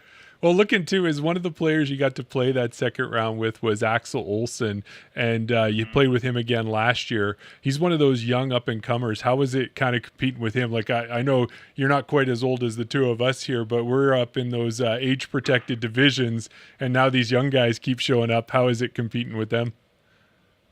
Well, this is nothing new. I went through the whole A-tier summer schedule last year, and I think 24 was the oldest person that I played with in like 5 straight A-tiers. So this is not a new thing. Axel is a really nice kid. His dad walked with us the whole time too. I say kid. He's 20 years old and plays Division I Ultimate Frisbee in college. So like, Axel probably looks younger than he actually is, but they all crush the disc. They all putt fearlessly. Like, it's a whole wave of kids that are between 15 and 22 years old right now that are, I will call them the Paul Macbeth age of like growing up watching Paul be so dominant, and then Eagle, and then, you know, Gannon and everything now. And it's like, they're the first, or I'll say first generation of disc golfers that truly grew up with the Frisbee in their hand the whole time and aren't transplants from other sports like most of us are, where, you know, I started playing disc golf when I couldn't afford to play golf anymore. Like, that's the truth. Like, I played golf through school, started in college, ended up like not playing very long in college because it was just too expensive, and took disc golf seriously. But Axel's one of those kids that I don't know if exactly in his case when he started playing, but I know he's been playing for a long time, and he's just good, just very fundamentally sound. They all throw forehand a mile because their elbows aren't about to fall off like all of ours. And I think he plays Division I Ultimate Frisbee, so like he's a good athlete. So he's another in the long line of like crazy talented young disc golfers that if he was 10 years earlier, he'd be on tour right now and not doing anything else because he'd be a top 20 player in the world or something. But like, there's just, the sport has progressed so much in the last 10 years. But he's a joy to play with. He's a very polite kid. His dad's super nice, really quiet. But my wife always teases me. She's like, you get along with their dads better than you do the players. And I'm like, I don't have a problem with the players. And like, she's like, yeah, I know, but you're the same age as all their dads. And I was like, oh God, you got to put it that way. Yeah. So yeah, I got Axel by 20 years. So he's got quite the future in front of him, and I'm just holding on for dear life at this point. Nice. Yeah. Well, and you definitely did. Going into round 3, you shot a 10-24 -5. This time you got 6 birdies, 1 bogey. You secure the win by 8 strokes. Now, on paper, when I'm looking at PDGA, it looked like Axel did make a push, but in trying to pick up those extra strokes, he ended up taking a quad bogey on that hole 13. Was that the point when you kind of knew you had the win, and did you go into playing it safe mode? Do you have any kind of strategy like that? Like, tell us about that last round. Well, I have some after the last 3 years of coming up a little short, and one of those years being blowing a 7-shot lead to Chandler. Like, there's some demons that I had to get out of my head at that course in terms of, like, I didn't do anything real great early, and then Axel made a couple birdies, and I threw a shot straight out of bounds on 8, I believe, which not a hard hole, and you need to birdie it. And all of a sudden, he birdies the Raptor hole. I think that's hole 9 in this layout. And I like throw a 35-footer off the cage, like decent putt, but that hole's dangerous. And all of a sudden, it's a one-shot game, and I'm like, oh my God, what just happened? Like, this was in control 20 minutes ago, and all of a sudden, I'm only up 1. And just knowing what happens at that course, I'm like, okay, you're going to buckle down, and you're going to throw some good shots. And then we both birdie 10, and I'm still up 1, and then like we get to 11, which is a triple Mando hole, and he throws a drive a little offline, hits a tree, and at that point I'm like, okay, I'm like 40 feet to the right, didn't throw a very good drive, and it's just exposed and a little windy, and I just kind of took a deep breath and was like, you got to make this putt, and I threw in a standstill 40-footer, and I was like, okay, we're all right, get to the next hole, which is, I consider it a pretty easy par 4 on hole 12, but there's like, they planted a bunch of new trees and have guards up, and I hit one of them, and I had to throw like a Spikeiser second shot from 200 feet, left it 32 feet short. Big moment in the round, I made that putt, and then all of a sudden he birdies 2, so I'm only up 1 going into 13, and this closing stretch of the course is really hard, And this whole 13, like, we played from a different tee pad years ago, but I remember the first time we ever played Raptors, and I was up there with a couple buddies. I looked at him and I go, the tournament's decided on this hole. Like, the first time I ever went to this course, I was like, this hole is so crazy and so wooded and so hard. And at this point, we were playing different tee pad, different basket location, but kind of the same thing. Yeah. Players can take a 2 or a 7 on it, and Right. like without ever going out of bounds and kind of without ever missing a putt. And I believe every year that hole decides the winner of this tournament. And I don't ever want to root for somebody to take a 7, because that's not what we do as disc golfers. You want to play your best and beat someone else playing their best. But I'm not going to lie, it took when Axel, I went first and actually went to a faster disc. I threw T-Bird instead of a Buzz, and I skipped around the corner. God, I think it's the first time I've ever actually hit the gap clean. And we didn't know where it was, but I put pressure on, and that hole's a really hard hole to have pressure on you. Axel hit the first tree and went dead left and was like against the out-of-bounds fence, but still safe. And it's really hard over there, and he tried to go forehand roller, I believe, 3 straight times and hit trees like 10 feet in front of his face. And it just like then did what that hole does, and he kept just advancing it a little bit in the time, and all of a sudden ended up with a 7. And I think my putt for 2 was just about the same distance as his putt for 7. Oh, and wow. I just was kind of like, all right, you got 30 feet, like just slam this in and get this tournament over with. And made the putt, he made his, and then all of a sudden I'm like, all right, I guess you're up 5 or 6. I was up 6 at that point, and I was like, okay, now, like I said earlier, Raptors isn't really hard to play for par. If you're trying to play safe, you can kind of play safe. But if you want to get aggressive, that's when big scores come in. But at that point, I was up 6 with 5 holes to go. There was no need to get aggressive. I got a little lucky on 16 after a couple shots were a little off wide, and I probably should have been out of bounds. It would not have mattered in the long run. But like, I basically like scaled back in speed a little bit the last few holes and was like, let's get in the clubhouse. Don't care what the score is. Don't care what the rating is. Like, you're simply looking, your job is to go win the tournament, right? It's not to win by 5 or 8 or 12. Like, you're just trying to get in the clubhouse and be able to hold the trophy up and take that 6.5 hour ride home, not feeling like you handed one to somebody else. So yeah, definitely backed off a little down the stretch, as you should strategy wise. But, I mean, the kid's really good, and everyone else had kind of got bitten by the course, and he was pushing and pushing and pushing, and then hole 13 happened. But he's not the first person to get devastated by hole 13, and he's not going to be the last. So it just unfortunately was a big number this year for him. Yeah. Well, and that gets you that win, Scott. And as we said, it was your 4th win at the BC Open. Now, the one thing I didn't do my research on, and maybe you know, does that make you the most winningest BC Open player, or is there someone that's got more wins than you? You might be. You might be with 4. No, since I've started going up there, nobody has won it twice. Okay. The years that I didn't win it were Casey Hannemeyer won one year and just killed us all. Just played so good. Yeah. Chandler got me, and then Noah Higgins won last year in a playoff that with Colin Bryant, and then Thomas and I were 1 shot out of the playoff, that was a crazy finish last year. Yes. So I don't know, I don't know how long BC Open was going for a while before I ever started coming up there, but I think as an A tier, it's probably 4 is probably more than anyone else in the MPO field has. But I mean, you're taking it year by year, and just because you won last year doesn't award you anything the next year. So although I think winning this year might have kept me out of the Masters division up there for at least another year. So I feel like I can't really go hide in MP40 if I'm winning MPO. So fair enough. Yeah, absolutely. Well, you kind of mentioned their names there already. Thomas and Noah, they obviously play well up there. Thomas made a good push there on that final day, shooting well enough to put him into 3rd place. Obviously, you've played with them before up here in Canada. Probably, I'm sure you've played with Thomas down south of the border as well. How do you like playing with our Canadian pros, Thomas and Noah? I mean, I'll start with Thomas. I've been playing with and around Thomas for a handful of years at this point, and there isn't a nicer guy to have on your card. Yeah. Thomas is the real deal when it comes to just being incredibly talented and just a true professional, but one that's just always, if I come up to BC and I haven't seen Thomas in a while, it's not like he lives real close to there. He's traveling to get there also. But he's always smiling, always professional, always a joy to be around and play with. And even more so off the course to just get to talk to and get to see how he's doing and get to see how life is and everything. And then Noah's someone that I met last year for the first time up there, and then came down and played our A tier down here in between Salem and Eugene, and got to spend a little bit of time playing with him then.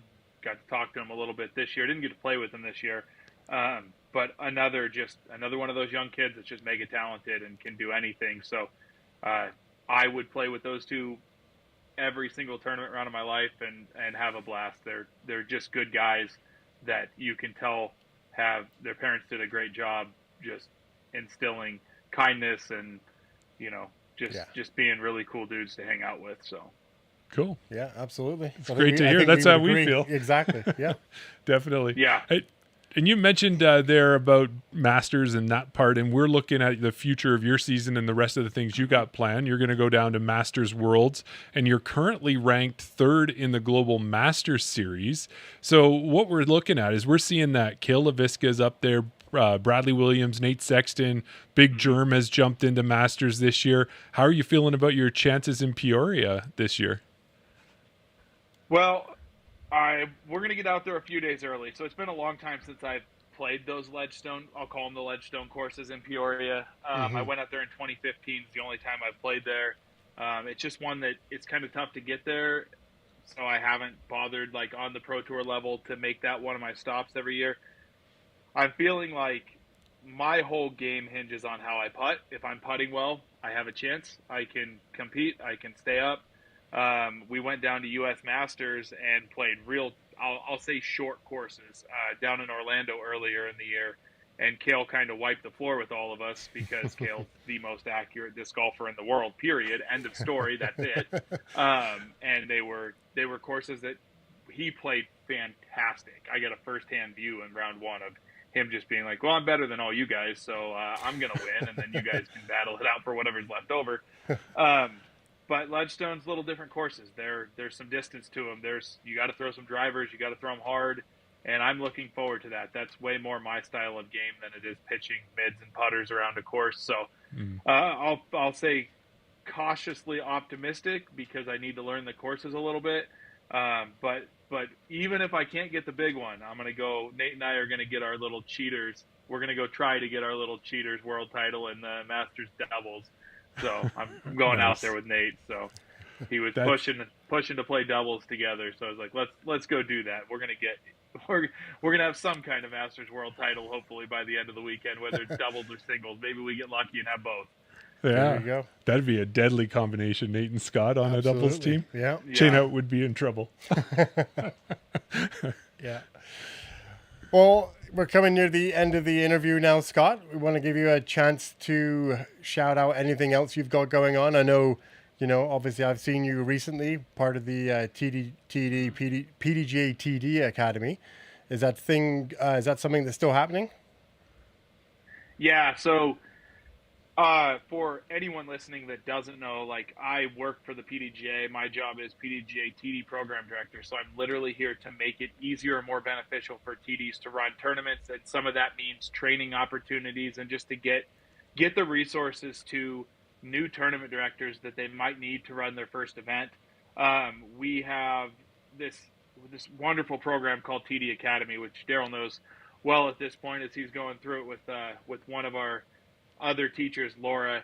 But if you've ever been interested in running a tournament and it's something that you just haven't taken that first step because you don't really know the process of like getting a park permit, or you don't really know the process of how to set up live scoring or how to use disc golf scene to like get players signed up and how to handle the finances of a tournament, that's what TD Academy is all about.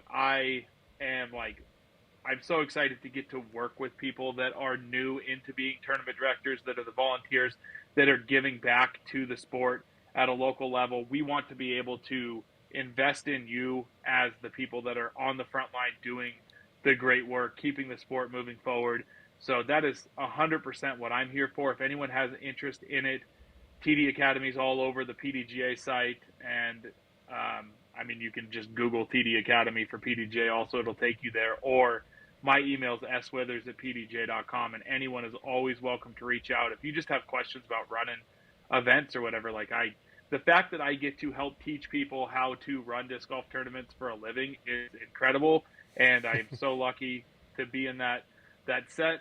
We have that, and then keep an eye out too. It's public comment week, or public comment couple weeks right now for proposed rule changes for 2027. So there's a couple ones that I know people are gonna have some takes on. We've got possible changes to Circle 1, Circle 2 with some putting rules. We have, yeah, I'm going to let people go check the proposed rule changes out, but those are coming out in the next day or two. So keep an eye on the PDGA site, and we really do value members' perspective on how these rule changes will positively or negatively impact it, and that's why we do public comment on them. And it's not just us, the staff, sitting around a table saying this is how we're going to change things. They really do listen to the members on that. So it's a fun time.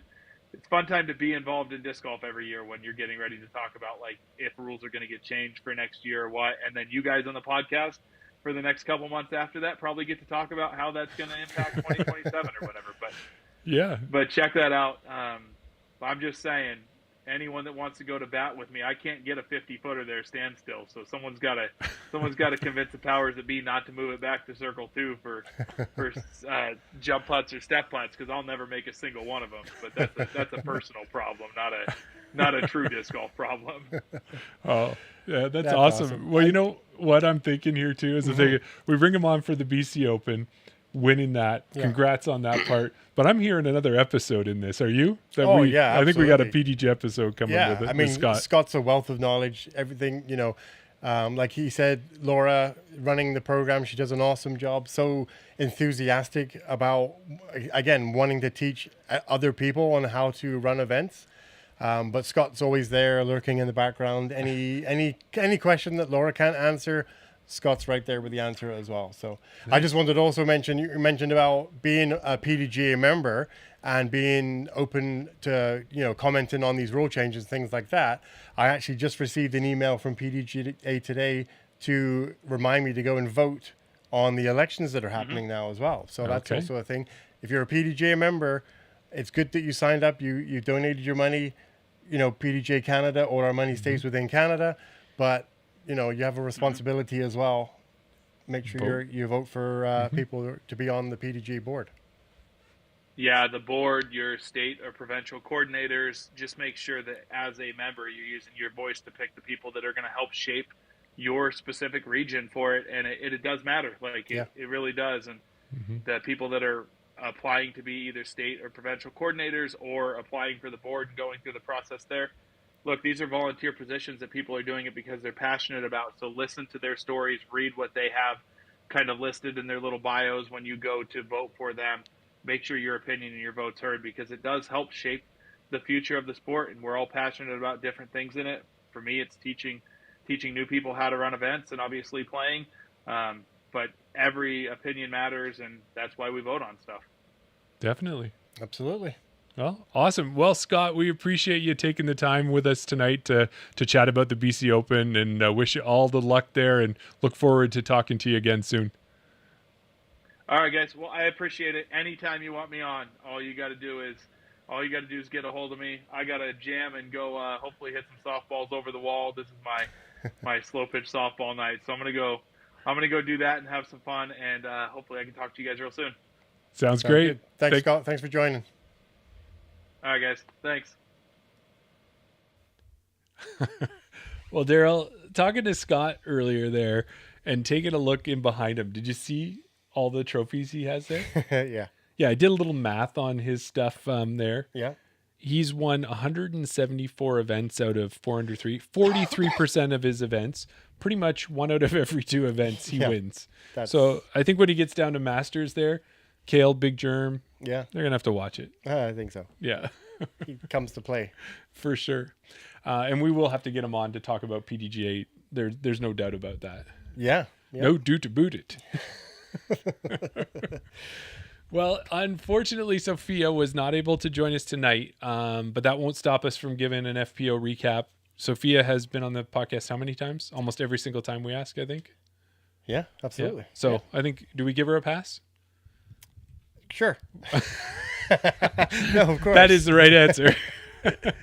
Yeah, well, Sophia, she was up at Smith Lake Farm a couple of weeks ago. Obviously, I mentioned that before. At one point, she did say that she was planning to head to Europe. Mm-hmm. She was going to head out there, but as we saw, she obviously stuck around in Canada, played one more event. Some changes to her schedule allowed her to register last minute for that tournament. So I reckon that was a pretty good decision. Seeing as you register last minute, you end up taking down the win. Yeah, I think that kind of works, right? Yeah. If that's the case. And I know I could be like that. Yeah, and it's like when you look at Sophia's schedule, when it comes to disc golf and biking and everything that she has going on, you know, she's in Smith Lake Farms in Canada and she's playing around here. She's going to go up to nationals. She was in New Zealand. Mm-hmm. She's been to Europe. Like she was to China representing for Canada. Yeah. She was to Australia. Right, like this has been probably an insane whirlwind for her. When you look back to me preparing for the Tournament Capital Open in Kamloops and going back to the 2023 film coverage that Park Pro did of the FPOs, and it was like, oh yeah, and on lead card is this newer face for us here, Sofia Donnecke, and go from 2023 to here. Sofia Donnecke. Donnecke. Yes, exactly. Nobody even knew how to pronounce her name back then. Yeah, it's crazy. So yeah, no, amazing for her. Glad that she went there. Looking at the scores from the weekend, she went ahead and she took the lead in round one, and she never looked back. She scored under par all 3 rounds with a -1 in round 1, a -1 in round 2, and then like Emerald, she kicked it up a notch and bam! She shot a 980 rated -4 in round 3. So overall for her, if you're doing all that math, it was a -6 is what she finished the tournament with for the win. Yeah. And she was the only person who shot below par out of everybody. So she shot a 968 rated tournament, which was 4 points above her PDGA rating. Nice. So it's pretty impressive. Like, you know, it's interesting that it was just above her rating, but still enough to win by quite a bit. Right. Well, before the tournament, obviously we were making our FPO fantasy picks, and we were looking at the score predictions based on last year's results. So we figured that the winning total for the FPOs would be around even par, somewhere around that. Had Sophia not been in the event, the best score for the weekend would have been Juliana Korver, finishing in second at +12. Wow. So +12, okay, +12 to -6. 18 shots difference. Yeah, 18 shots. Wow. Yeah, that's crazy, right? The FPO players, the FPOs did play the blue tee pads. Again, this year as they did last year, and we were wondering if there were any changes to that blue layout. Scott kind of alluded to it there. Yeah, he talked a little bit about some of the changes he saw on the course. And, you know, we talked to Gabby Lee. Well, we reached out to Gabby Lee and Daisy Kelly to get some more information from the FPO side of the event. And we'll have a little bit more on that as we get going here. So talking about Daisy Kelly, I don't have any favorites when it comes to disc golf, Daryl. No, of course you don't. I state that out loud. Who's flavor of the week? Although I kind of do have some favorites, or at least, you know what it is? I have some players that are the ones I keep a closer eye on because they, you know, whether like in the example of Daisy, I got to caddy for her recently, really got to know her. I love all of our players. You know, Colleen's a great one person as well. We've met her, Gabby, you know, so I always. It's strange though, because you caddied for Sophia and you said you can't stand her. Yeah, kidding. That's right. I'm just kidding. Well, after what she told Evelina about me. Did you hear that, Sophia? No. Yeah. You didn't think it was going to get back to me, did you? Yeah. Everybody's seen it, including me. No. But yeah, so Daisy Kelly was, she ended up shooting even at Raptors. So Sophia was the only one who shot under par. And then for Daisy, she was the only one who actually shot an even round. Every other round of the event in the FPO was above par. So at the start of round 3, Daisy was sitting in 10th place. And then she proved what, this is what we were joking about before, because we don't have a saying for this, but I said, as we always say, and we do say this, I just don't think we have a saying. A good way to be. Yeah, good it was way to like, think. if you go into a tournament and you shoot par, it's going to play well in almost every event for us. And a lot of times in the FPO division, it's like the age protected is par is always going to play. Par is always going to score, always going to move you up the leaderboard. If you can play an event and finish par, you're going to be in the running. Yeah. You will. And the thing is so she started round 3 and she was in 10th place. But when she did shoot par, which she did for the last round even, she had 1 birdie, 1 bogey, 16 pars. That jumped her up to tied for 5th with Julie Mowens and got her in the last cash spot. Yeah. So to me, it's like 10th to 5th by shooting an even score. Yeah. Yeah. And when you did reach out to Daisy, she mentioned that she'd been loving playing with the FPOs this year, obviously making the step up from FA1, playing FPO. She said that all the FPOs have been truly inspiring, pushing her to play better. And she really felt like she deserved to be there. She felt like she was playing to her ability. Yeah, and then the final thing that she kind of signed off with in her message was what we always would say too, is so she had that great round. She shot even, and it was the 18th hole where she got her 1 bogey. She's like, oh, I should have had that putt. I just didn't focus on it enough. I'm like, yeah, woulda, shoulda. Yeah. It's definitely the way it goes. So even her, she's always looking at that next tournament, how to improve. So. Yeah. Go ahead. Yeah, well, and then we also reached out to friend of the show, Gabby Lee, and she said she's been working. Well, we know she has. I've watched her at TCO. We've chatted with her in the past. She's been kind of working on her game, changing some things, whether it's on the mental side, sometimes on the technique and everything else. And her game didn't go quite the way she wanted it to, but she did get up to tied for 5th after round 2, which was a great spot to be in, but then dropped to 9th place to finish her tournament. But 9th is still top 10, always a good place to be. Absolutely. She also had the chance to play with Juliana Korver and said it was great to see how calm and steady she was, just getting that presence on the course, and loved watching how consistent she was as well. Yeah. And then when we asked her about the layout, just as you were asking, what happened was a little different because the scores were so high except for Sophia's. And what she had said was they did make some different basket placements. Yeah. But the other thing is they really tightened up the OB. And I think that's what Scott kind of got to in the interview there. So a lot of shots that he knew before, and I guess it would have been the same for Gabby, Daisy, and the rest of the pros that were out there, was that you had to be that much more precise. Yeah. It reminds me almost like we talked about that with hole 17 out at Mac Island in Kamloops, where Noah had said, yeah, you can throw this hyzer, but if it skips, you're out of bounds. Like you really had to have control of your shot to make it go where you wanted it to go. Yeah. Yeah. And then big shout out to Hannah Keller in the FPO division, who scored an ace in round 1. Yeah. Congrats. Woot on hole 15.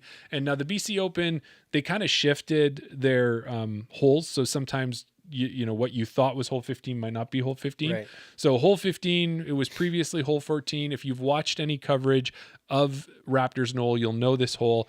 It is a par 3. It's about a 200 foot for the FPOs. And what it is you're throwing from slightly raised area, going to this wood chip island of a green. Everything is OB if you don't land on the island. It's got kind of a brick side support around it with a creek running on one side and then down the other, and the basket is right in the corner where that creek is. I remember. So yeah, what ends up happening is you throw it too short, you're OB. Yeah. You throw it too long, you've got a death putt back to OB. Right. So Hannah just avoided all of that and just throw it in. Just get the ace. Exactly. How do you keep your disc dry in the rain? Just throw it in the basket. That's it. So congrats to Hannah. And it does look like, it's great to see how the FPOs finished up and that it was a good tournament.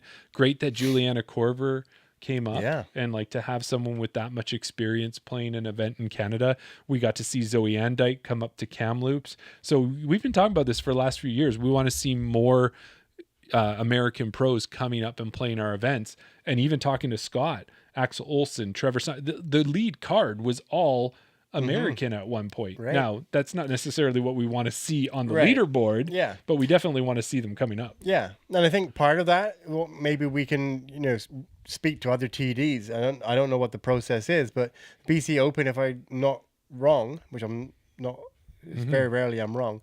Was a Q Series. It was a Pro Tour Q Series event. So it was a qualifying event for something. It was points for something. There was a reason. Yeah, Pro Tour points that to get yourself onto Pro Tour. Right. But I did take a look at the USDGC and Throw Pink. Yeah. It wasn't a qualifier for that. So the Q Series alone was probably enough to drive people up. Right. Yeah. I know that's been the case in the past with Hope Goat having some Q series and qualifiers and things like that. So if we do want to see more pros coming up from the States to, to fill the cards, to give more competition for our Canadian pros, how you go about getting qualified for a Q series, obviously going from a C tier to a B tier, there's restrictions, there's other things that you have to apply for. So I'm assuming there is a level that you have to meet to be to be a Q series.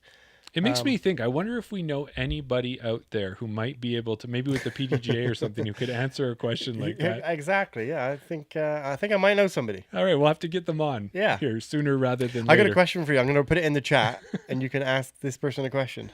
Yeah, there you go. For a friend is what it would be at that point. So yeah, great ace, Hannah. Yeah, good job. That is it. Well, and we've talked about it that Raptors is on our wish list to play. And I think the thing is, the only thing stopping us is going out there, because the last time we were talking with Chris Hartman, he had heard it was when we talked to Jacob Visser. He listened to our podcast, that episode, and he reached out and he says, guys, no more excuses. Get out here. Yeah. I will take you to Raptors Knoll and I will take you to Pender Island. Right. And he'd give us the royal treatment out there and show us. So now we just got to find a way to get out there. If only we knew someone who could take us in a bus. We know a lot of people, Jeremy. Yeah. But I do want to see, because especially when you look at all the pictures, and it's the signature hole. You see the mountains. You see the raptor. Josh Smith was volunteering on the weekend. He came over to the tent a few times, and it was like, we were having a conversation. I think it was in between round 1 and 2, and he'd said, what's on your bucket list courses for Canada? And I'd said, Hillcrest? That's the one that Ben Smith just... Oh, the newest one's the Wentworth ski hill. Yeah, I said the ski hill.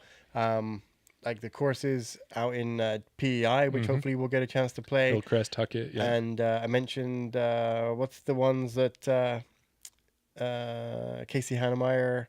Oh, the Cranbrook ones, Wycliffe. Wycliffe, yeah. I said Wycliffe was on the list. Raptors Knoll is obviously one of those ones that's on the list as well. I did mention that to him. This is going to be a great around the basket. What we'll do is maybe we make one with the Patreon listeners. We make a Canada must play. We could take the UDisc one and then maybe we compare what we think is a must play and what everyone's UDisc done. And pick the top 10? Well, we could start with that. That could be on your wish list, but then what is, like, we could maybe tear apart. Did they get it right? Do we get controversial? We get a little controversial. Yeah, I like it. It's like I like this, Jeremy. The chain out after hours is what we like to call that one. Yeah. But, yeah. So at this point, I think we've gotten all the BC Open talk we can get done. And you know what we need, Daryl? What? We need a secret word. Oh yeah, we need a secret word. We do. Yeah. Yeah. People in the chat are getting too far ahead of themselves. Don't forget, we need a secret word. Why do we need a secret word, Jeremy, you ask? Why do we need a secret word, Daryl? Yeah, it's some. You know what? We said we were going to put this in the beginning of the show, but maybe we'll switch it up later. If you've listened this long in the podcast, if you're not watching live, if you've watched this on YouTube and you've watched it this far, please, we know you always get asked to drop a like, subscribe, and comment. It really does help us out. Mm-hmm. We wouldn't ask if there wasn't a reason. If you have made it this far, we're going to give you a secret word to leave in a comment, and that will prove to us that you've listened all the way to the very end, and we appreciate it. Yeah. Colleen says space heaters. Oh, yes. Space heaters from Scott putting them in there in the Airbnb. That's a good one for sure. Yeah, I like it. Yeah. And you can change that. It doesn't have to be space heaters as in what they are. No. Heating space. I just watched that Project Hail Mary. There's a lot of space in that one and stuff. It was a good movie.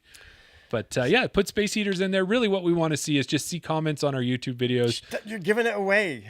Oh. That's not the reason. We want to make sure that people listen to the end of the podcast. We want to make sure you listen this far. It's not about there's no other reason. There's no other ulterior motive. Yeah. So do all of that. Subscribe on YouTube, Instagram, Facebook. Follow us, like us, comment us.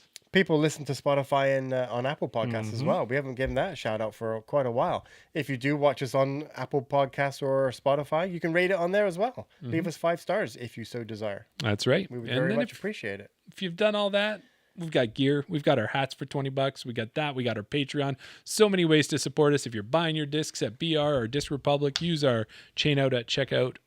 We really do code. ask for a lot, don't we? There is a lot that you can do. So one of those probably is right up your alley. Exactly. You've got no reason not to support the podcast. This Leave is a Canadian comment. disc It's golf at free. its best. Yeah. And then after this, we're going to do Around the Basket. So we have a free link over on our Patreon. You can join us and be part of the conversation there. We really get more interactive with the chat. We want to hear everything of what you've got going on. And yeah. So we'll see you over there. Do you know what I just realized? What did you realize? We're going in blind this week. We are. So for those of you who are still with us, this is the part of the show where we get to the Daryl rap, the drap, as you've heard it. Last week, I had to do it all by my lonesome. I hope I did an okay job. I showed it to my son afterwards. He had no clue we did a drap. You didn't? I don't think he was. I don't embarrass him very much. He's not that kind of kid. But I think he was really like, really? This is what you guys do? Yeah. You said you talk about podcast, or you do a disc golf podcast where you talk about disc golf to Canadian pros, and you highlight, and this is what you're doing? This is how we finish. This Yeah. is definitely how we finish. And Colleen, we are super excited to see you at Nationals as well. Only a few more weeks. Chelsea Sutton is excited to see you too. I saw her on Friday. She's wanting us to play around together, and if we can make that work, I'm all for it. So, but yeah, this is the part where we do our dad rap, our drap. Daryl and I usually rehearse it. Daryl, just so that you know, we have not rehearsed this one. This is all going in cold. You see those 3 dots? Yeah. That's helping with the break. cadence. I know, That's I got okay. you, Okay, I you got got you. it. Okay. But if there's no break, you're just gonna have to really work it and try to make it happen. I'm a pro, Jeremy. I Okay. got this. Okay, drop the beat. All right. You ready? Everybody ready? It's a bit where everybody's been waiting for. It's Jeremy. It's Daryl. Here we go. The BC Open, A-tier number 5. From Jefferson, Oregon, Scott made the drive. Loonies and Toonies on hand to pay the tolls. His 4th BC Open win at Raptors Knoll. I love how you got the This Loonies is and the Toonies. breakdown. Always in the chase. Hannah Keller snagging the tournament ace. That one actually went well, hey? Good. That was a Yeah, good that was a recap. pretty good one. I like what you did there. Here we go. Juliana Corver was also in the fray. A legend in Canada always makes our day. Who could win in a Daryl Jeremy bout? A great future episode to watch on Chain Chain Out. Thanks, everybody. We appreciate you stopping by. We're glad you enjoy everything we do. We appreciate you.